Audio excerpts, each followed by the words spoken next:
Hello. So first of all, I just want to apologize for yesterday. So Monday is traditionally my day off. It is my day for Jesse, and usually I take it for meditation and quiet and play and just whatever I feel like I need to do for myself. And I forgot. I forgot it was Monday and it was time to read. So perhaps that's why I read White Buffalo Calf Woman last week on Friday as an extra. Must be. So we're back. We are doing our nightly readings, weekday nights, of Return of the Bird Tribes by Carrey. This book is so powerful, you guys. I can't even begin to tell you. I'm just going to put a little precursor here. For me, a huge part of my journey, of my awakening, was so much about awakening into this consciousness that seemed to be a voice of guidance, a voice of reason, a voice of something more than me that would come to me in times when I really needed it, come through me at different points. And it was really, really difficult for me to accept what I was hearing. My teacher told me that it was an angelic consciousness, was talking about angels, and at that point I was very skeptical, and it was not at all in the mindset of the Judeo-Christian or any of the Abrahamic religions. That wasn't what I was brought up in, though obviously in this culture you can't completely avoid it. For me, my mother was on a constant journey of thought and exploration of consciousness and thought, and my father in his own right was on that journey. So, you know, I come from people who are thinkers and wonderers and imaginers and creators, and a long line of psychics and mediums and intuitives, and we've been generation after generation quietly guiding our families and being the black sheep of our families while also being the way showers to our families. So, you know, I that I could hold, but angels, that was really, really hard for me to hold. And it's what I was hearing. Hi, everybody. Hi, Wyatt. It's what I was hearing, and it's what my guidance was telling me. It's what my pendulum was spelling. It's what everything was in my face suddenly. I saw angels on billboards and angel insignia and wings, and people were giving me angels, and it was just suddenly everywhere, and I couldn't avoid it. For me, in my background, I knew that ghosts were real. I knew that aliens were real. I'd been off world before I was even out of utero. And after I've done my great recollection, I know that I've been off world so many times, it's not really even well, there's no point in counting.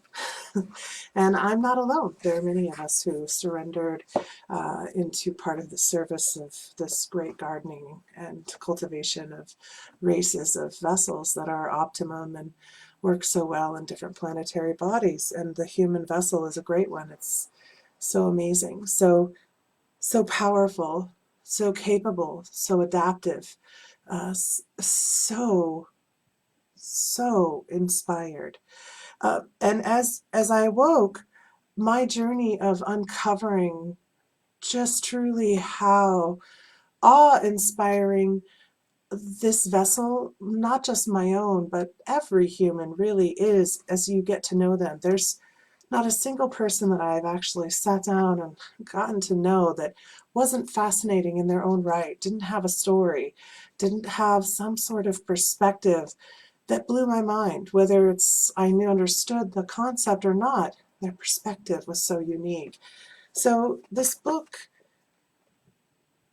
The Starseed Transmissions and the Vision, is his other two books. This book is a really powerful awakening tool and device, and it's part of why I'm choosing to dedicate this time to bringing voice to these words, because I believe that voice is the vibration through which my vessel can program the creation. And I believe that this program is a powerful rewrite. So we'll just jump into it. I'm coming on early tonight because I'm having a game night tonight, and I have friends coming over, and I have dinner, and my son's coming over tonight, and I'm just excited, and I don't want to have to interrupt it. So we're going to read early and jump right out. So here we go, Chapter 6, The Great Peacemaker. And by the way, I am going to read 2 chapters tonight because they're both quite short. Our original vision saw the maintenance of integrity among American peoples. Had it succeeded, American-European exchange would have been strictly educational, with the Native Americans teaching, healing, and consciously leading the warrior tribes out of darkness. Had the tribes of America not departed from our ways, these past 500 years of human history would have unfolded quite differently.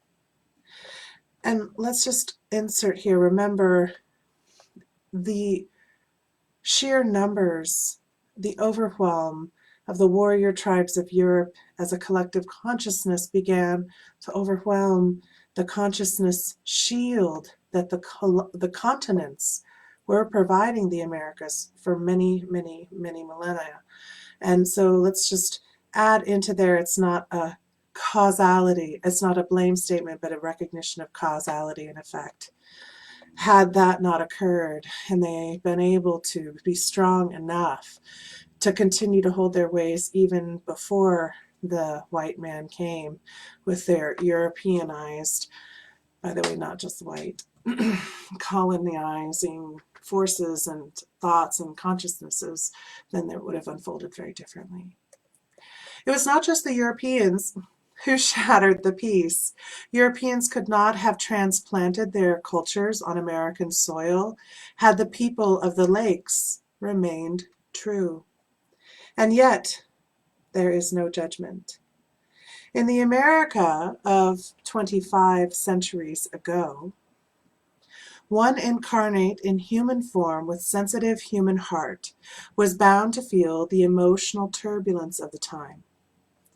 Our hope was that the truth our people had lived with so long ago would serve them during this age of purification, and that they would feel the pressure of the fearful collective in their hearts, but not allow it to control them. Feel it, but not allow it to control them.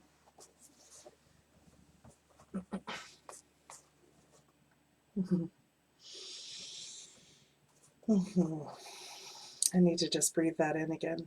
Feel it, but not allow it to control them. So hard. Remaining a race of healers and teachers. In fact, it did not work that way. In the people of South and Central America, where human predispositions had always been open, loving, and relaxed, the growing pressure of collective human consciousness began to manifest as a strange new tendency toward fearful ways of interpreting the events of the world around them.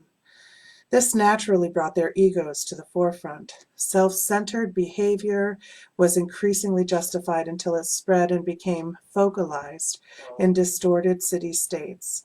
Eventually, the people created what they feared.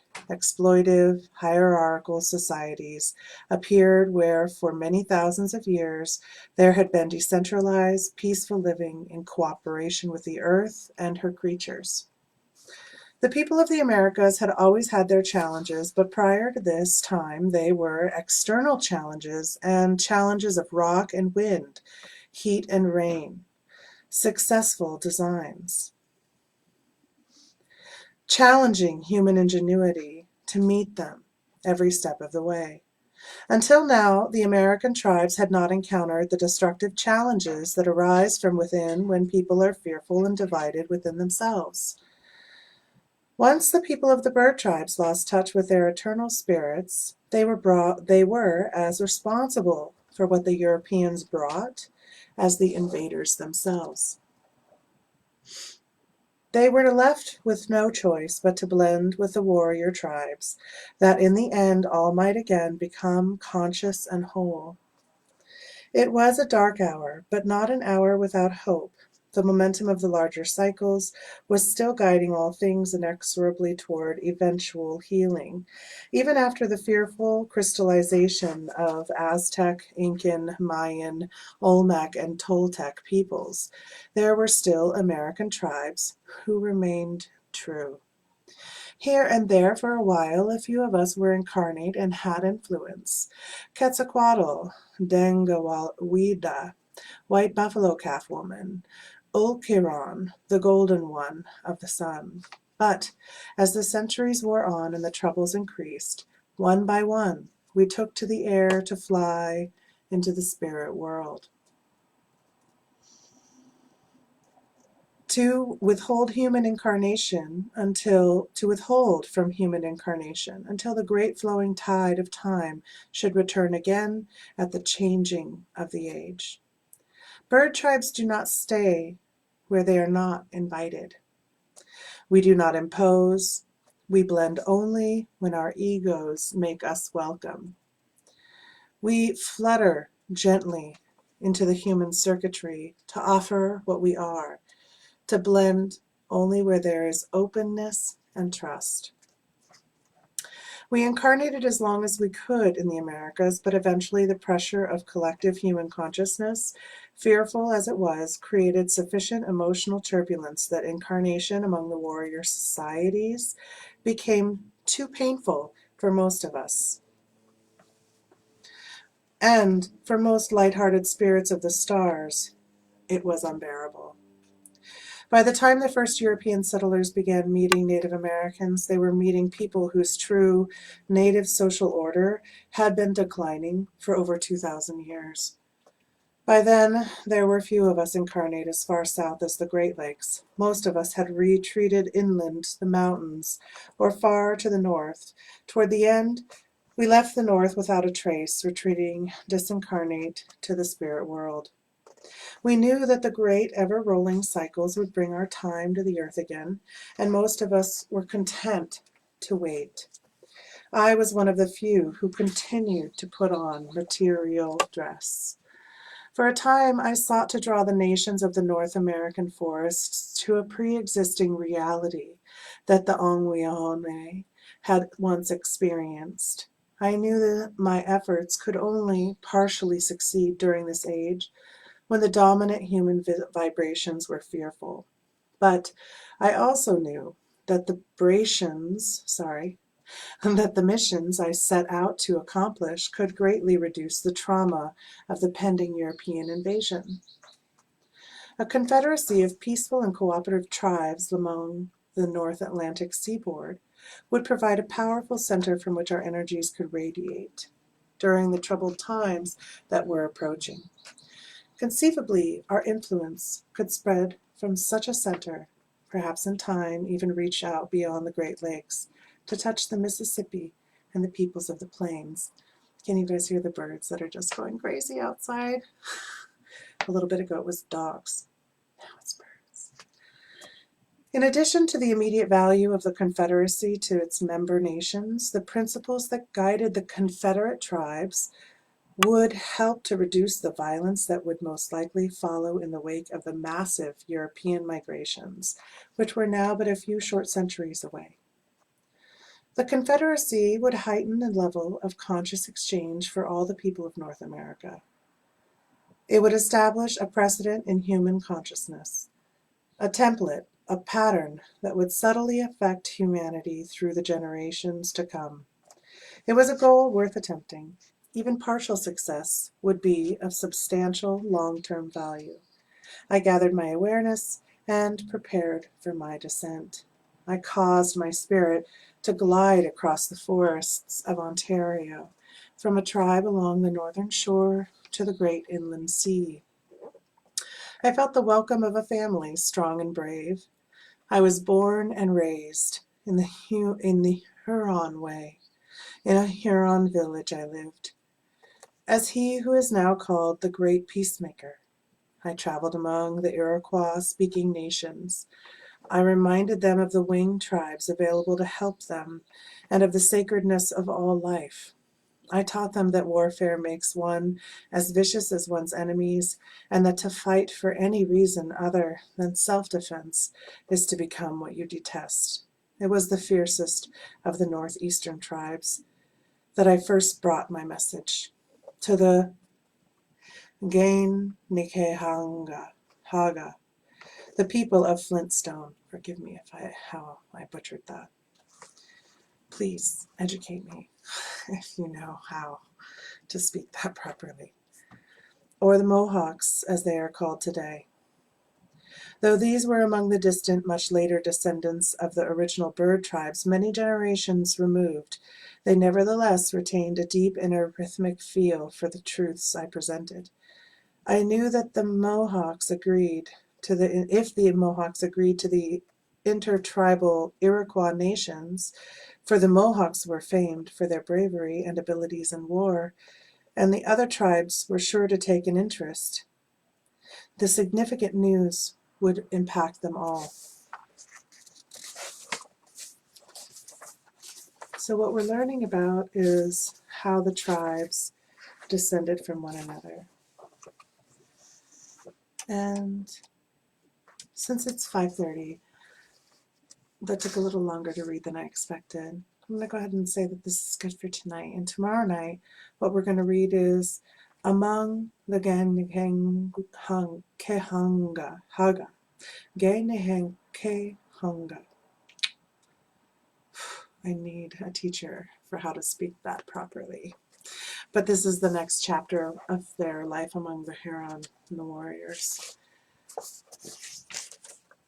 I hope that all of you guys are finding ways to stay inspired, find joy in the moments that you can, reminding yourself to get up and dance whenever you have a moment, connect with one another, find ways to hold each other. Happy birthday, Stacy. Nice to hear you.